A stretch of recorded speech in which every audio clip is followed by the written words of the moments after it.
I'm Dale Lawrence. Welcome to the Travel Show.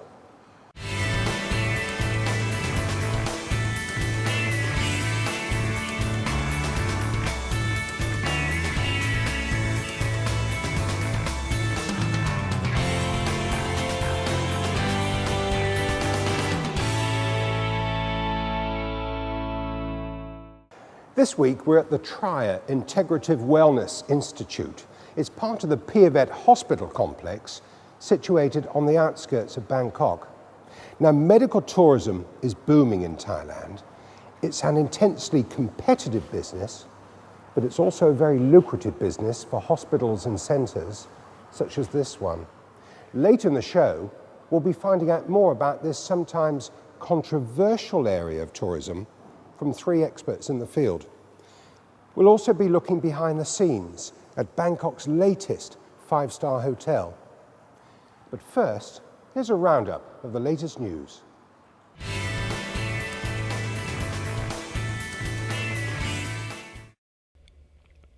Vietnam Airlines has announced plans to launch non-stop flights to London from Hanoi and Ho Chi Minh City. The airline hopes to offer a daily service by 2014, starting initially with up to 4 flights each week. There are currently no non-stop services between Vietnam and the United Kingdom, and Thailand remains the most popular gateway for travellers on that route. Online news service TTR reported that about 90,000 passengers flew between the United Kingdom and Vietnam last year, an increase of some 28% on 2009. Staying in Vietnam, the country's Prime Minister has given the green light for a new airport about 35 miles from Ho Chi Minh City. No word yet, however, on when construction of that new airport is likely to begin. Airport protests in 2008 that closed Bangkok's international airport for several days forced neighbouring countries such as Vietnam to re-examine their reliance upon Suvarnabhumi Airport as a regional hub.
Amazing Thailand, just as amazing as you remember.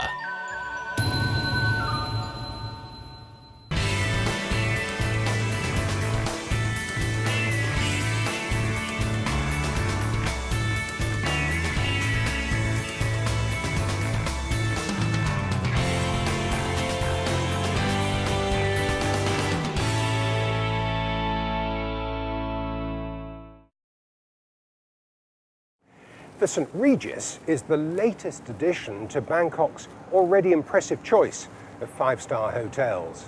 It enjoys a fantastic location overlooking the racetrack and golf course of the exclusive Royal Bangkok Sports Club. But can the hotel survive in a market where the supply of hotel rooms already outstrips demand? Here's General Manager Andreas Oberoi.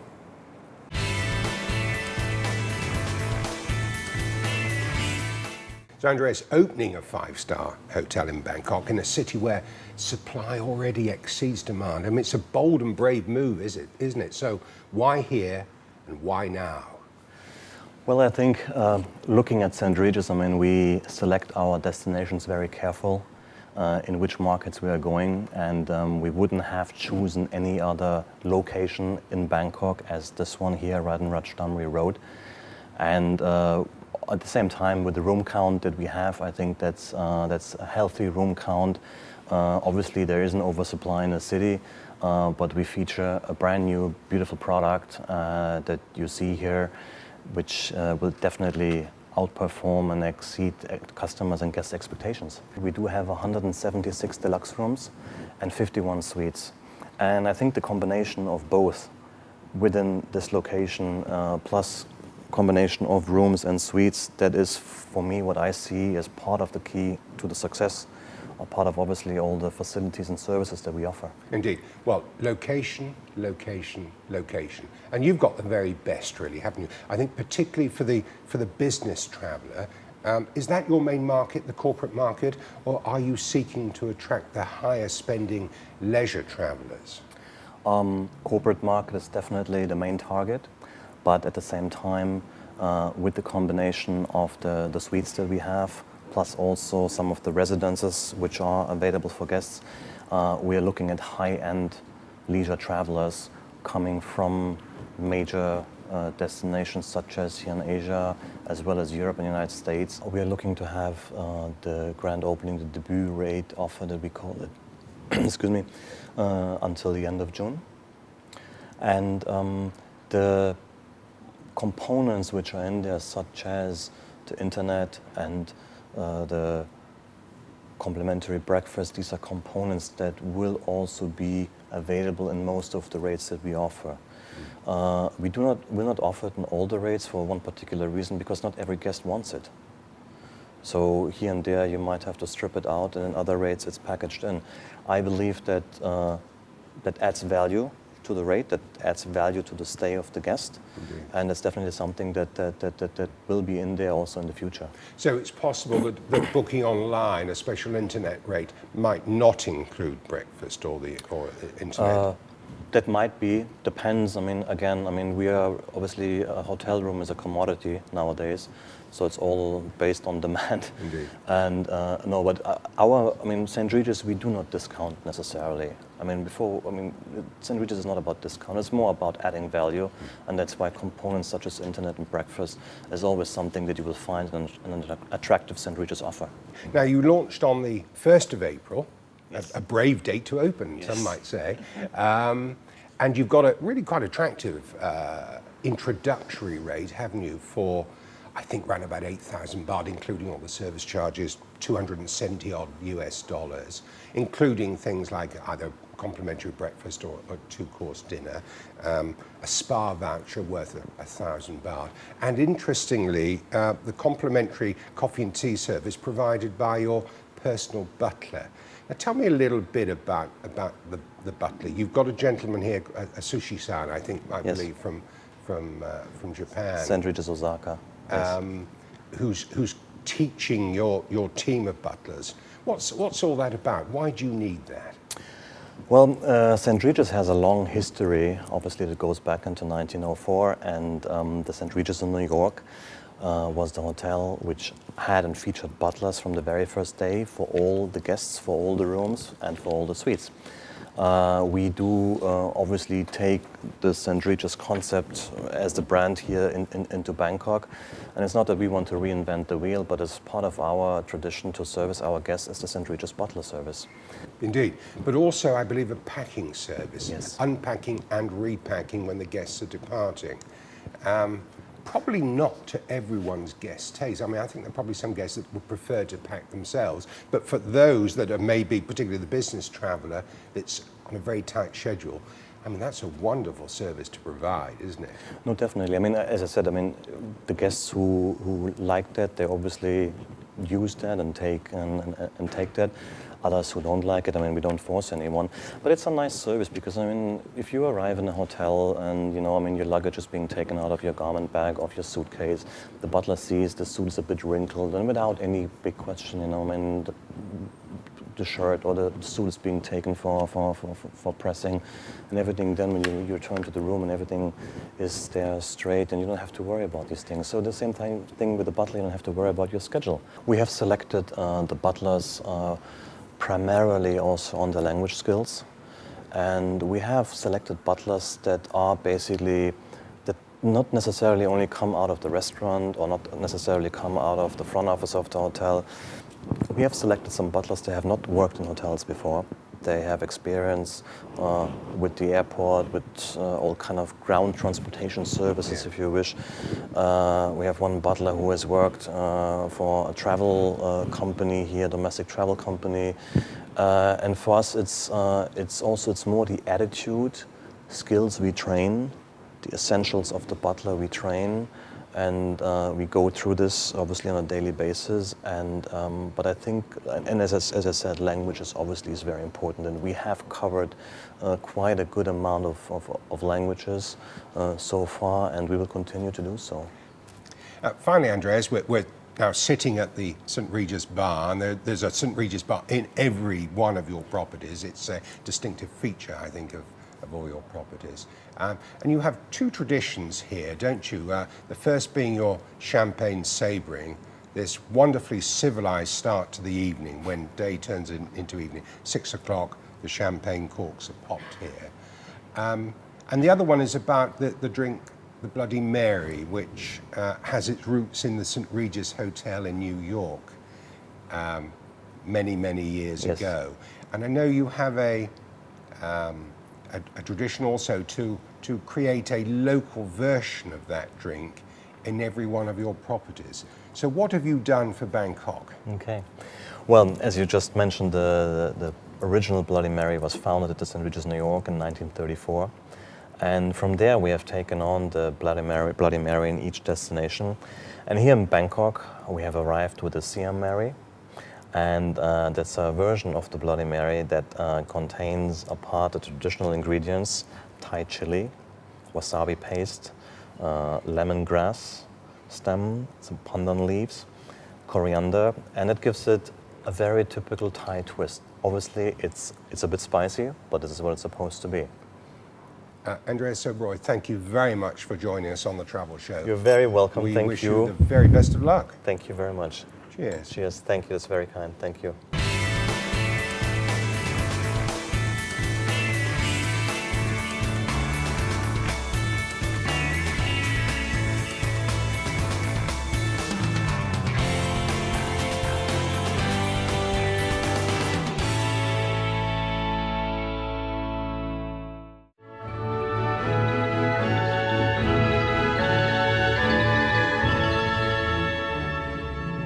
If you want to see breathtaking panoramic views of the Khong River and the famous Golden Triangle from above, just go to Ampere Chiang Son, Chiang Rai Province.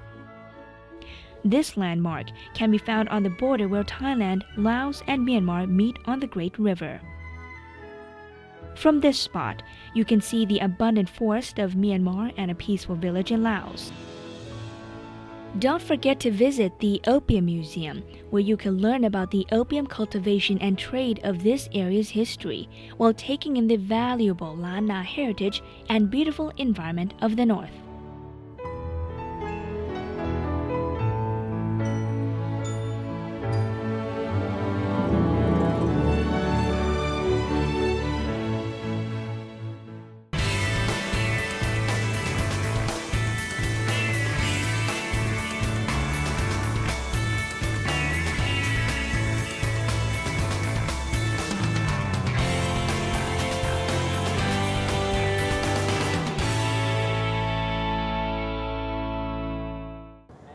Welcome back.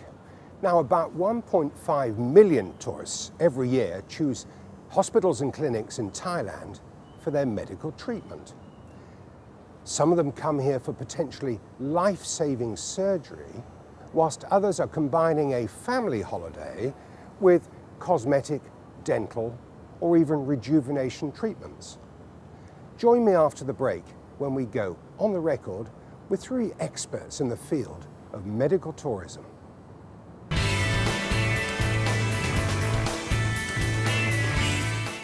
I'm joined by a very distinguished panel this week. First of all, Dr. P004, General Manager and Executive Medical Director of Trier Integrative Wellness and Medical Institute, and also Head of the Cardiac Rehabilitation Centre at the Perfect Heart Institute at P004 Hospital. From New Zealand, Barry Warrington, Triad Co-General Manager and, interestingly, a former personal trainer to the late Diana, Princess of Wales and the Duchess of York. And from Switzerland, Professor Dr. Zadok Lempert, President and CEO of Medico, a company offering specialist medical treatment packages for patients coming to Asia from all parts of the world. You're all very welcome. Thank you for joining me. Thank you. Professor Lempert, about 1.5 million people come to Thailand for medical treatment. Where are they coming from, and why are they coming to Thailand specifically? Okay. Well, the origin of the visitors is from everywhere in principle. Most of them at the moment come from the Gulf area in the Middle East. But we have people coming from Pacific area, from Africa, from Europe, from the United States. The reasons why people embark on medical travel are many, but we can boil them down to three major points. The one is very short waiting times, in principle, immediate attention and treatments, great difference in prices. People can save a lot of money in comparison with their places of origin. And of course, what we are having here is also the whole environment and atmosphere of how people are being treated and the qualifications of the doctors and the institutes which are available at all times. We'll come on to the issue of pricing and competitiveness later. Dr. Pino, now, the P004 is a private hospital, isn't it? Yes. And the Trier Centre here is part of the overall corporate structure of the hospital. How close is the day-to-day cooperation? I mean, are patients in P004 also able to come to Trier for treatment? Oh, definitely. We actually consult each other and treating the same patient all together because we plan to be the integrative medical hospital, which never been in Thailand before. We heard from Dr. Lempert that so many people are coming to Thailand from so many different countries, specifically for medical treatment. Yeah. It must pose a bit of a challenge in terms of the languages you have to speak. Yeah, we have all the translator in almost every language here. Yeah. So that there is no language barrier in terms of patients coming here from different parts of the world. Right. Barry Warrington, you've worked in some very well-known spa resorts around the region: Thailand, Cyprus, the Maldives, Vietnam. Now, the spa business I know is a very lucrative business, isn't it? But does spa guests really gain a long-term benefit from that type of vacation? What we're trying to do really in the vacations that they're having is a lifestyle shift. So in these holidays that they're having, it's not only about having a nice oil massage or a Thai massage here in Thailand. It's about getting some education and making a more educated decision in what choices they'll make in their day-to-day life. Certainly a massage will de-stress you, but one massage on a 2-week holiday will not lower your risks for lifestyle diseases. And what we encourage here is that education process and people making that lifestyle change. Now, are people coming here because they've already made the lifestyle change, or are they coming here because they're thinking about it, and then maybe the challenge that you face is to sort of complete the process, if you like, and then put them on a path to a better diet, a better style of living? I think we have sort of two categories. We have the people that have the blood results saying you're heading in this direction.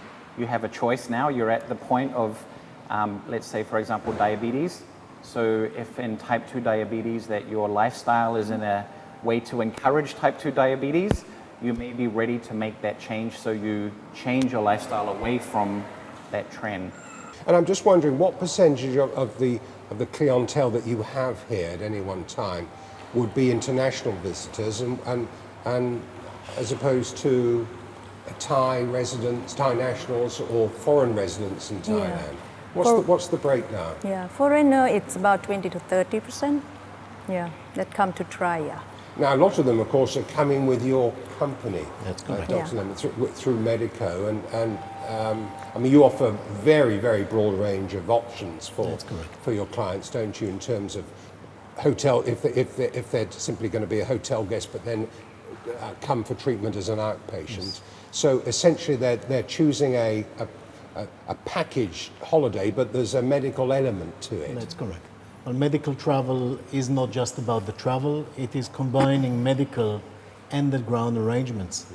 And a medical tourism specialist or an agency which specializes in this starts working long before the people come here. It is about receiving medical histories, analyzing them, referring them to medical advisory boards here at destination, discussing this with the physicians at the point of origin, because all these people need to go home sometime and they need to have follow-ups. So we are not allowed to lose or to cut the connections between the physicians at the point of origin and the points here. Now, once they have made up their mind and they have received cost estimates and a specialist has been selected to take care of whatever treatment they need, and this can be anything from very complicated surgery with cardiac situation or hip replacements or cancer treatments and so on, or going into the normal non-invasive lifestyle changes. The point is that usually these people start in a hospital. They will get their appointments there, they will get their immediate attention, in contrary to the place of origin where they have to wait for many weeks. Once all the preparations have been done, they can be treated or they can be in surgery within 24 hours. That's it for the moment. Stay with us. We'll be back with more after this short break.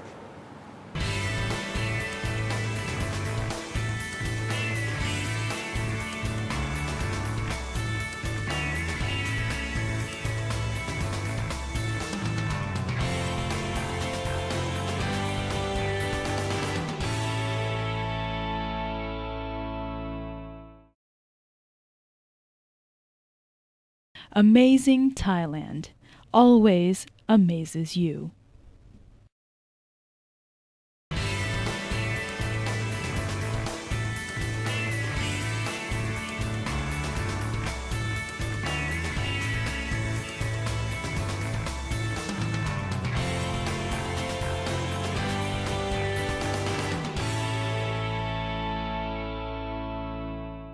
Welcome back. Now, competition across the region is very intense, isn't it? Thailand isn't the only choice for medical tourists. Many countries in this region, Southeast Asia, Northeast Asia, from Taiwan through Hong Kong, Malaysia, down to Singapore, even Indonesia now. India and the Philippines. Yes, don't forget indeed. them. They're all positioning themselves as medical tourism hubs. So, Barry, what in your view sets Thailand apart? Why should medical tourists choose Thailand over half a dozen other neighboring countries? From the clients that we get coming here, it's the feedback that they give us that's probably the best to answer. So when they first come to Thailand, of course, the environment is already very pleasing for health. It has a great climate. The personalities of the Thai people, very friendly, very caring in their approach. The standards is very important, so all the accreditations of the spas, the hospitals, the government spends a lot of time and effort trying to make sure these are not just for Asian, but for world-class facilities. And certainly the reason that a lot of these countries are up and coming, Thailand's had a big head start. So they are already really focused on not only the standards, which is keeping the clients healthy and happy and clean environments, but the customer care from during the treatment to after the treatment. Dr. Zayot Lempert, now you're an expert on the issue, not only in Thailand, but around the region. You know, if I had to press you on making your top personal recommendation, I mean, would it be Thailand, or would you say, well, it depends on the sort of treatment that people are looking for? Well, it depends on the sort of treatments. The point is that you find all the treatments in Thailand. I think from the point of view of tourism, a big role is paid by the comparison of prices. All of the destinations we have mentioned have English-speaking doctors. They have, I would say, top-of-the-line equipment. Malaysia and Singapore are as good and as clean and as qualified. They're just a little bit more expensive. I mean, is there an opportunity then for when guests or patients check out of either a P004 hospital or indeed the Trier Centre here, for them to recover, not in the environs of Bangkok, which I think no one would say was the most healthy of environments, but can you arrange for them to spend a few days recuperating, on a beach resort somewhere? Can that be part of the package? Oh yes, it can be. The hospital also have the area that we call it apartment. That's also for the relative and also for the recovery period, that they don't have to stay in the ward anymore. It's more like a hotel. So within the structure of your hospital, Yeah, right. you have like serviced apartments. Right. Barry, I want to come on to the thorny issue of insurance and liability. Because if you come to Thailand for a 2-week holiday, I mean, you would normally expect that your standard travel insurance would cover you for most eventualities, but clearly it doesn't cover you in the event of something going wrong during major surgery. Are you worried about it? Because it's an issue that has yet to be resolved to everyone's satisfaction. Well, we will, if people are coming here for elective surgeries or for procedures, we will often be in communication with their insurance company beforehand. So by communicating either through the medical tourism agency or directly with the client, we will determine what they want. Connection to their insurance company will then agree on what areas will be covered. Most of the time, depending on the level of insurance, this covers a large percentage of both hospital and integrative medical procedures, including in some insurances, supplements and vitamins. The other side of the coin is if something does go wrong during procedures, where is the insurance cover there? And there are some bridging insurances that people can pay extra for in the procedures, but it is still an area that is quite sensitive, and it's not 100% black and white at the moment. There are two sets of insurances. There is the travel insurance, which covers you for delays, for loss of luggage, for accidents and so on the way. It does not cover you for intended medical treatments. The so-called intended medical treatments fall under the health insurance, and there is where we either need to find out with the insurances at the point of origin. If the clients are known to have diabetes, for example, or hypertension, and there is a risk that during their travel they might need to be hospitalized or be treated, this will be covered by insurances worldwide. This is what usually serious health insurances cover you. But if you say from the beginning that you intend coming here to recover your heart, then you really need to find out to get authorization from the beginning, from the point of planning, that your insurance is going to pay this. Otherwise, as a client, you might end with the hospitals requesting you to pay by yourself and then try and recover these costs from your insurance at home. My thanks to our guests today, Dr. P004, Dr. Zadok Lempert, and to Barry Warrington. That's it for this week's show. My thanks also to Andreas Oberoi and his team at the St. Regis Hotel, and of course to P004 Hospital and the Trier Integrated Wellness Centre. Until the same time next week, from everyone on the Travel Show, it's goodbye.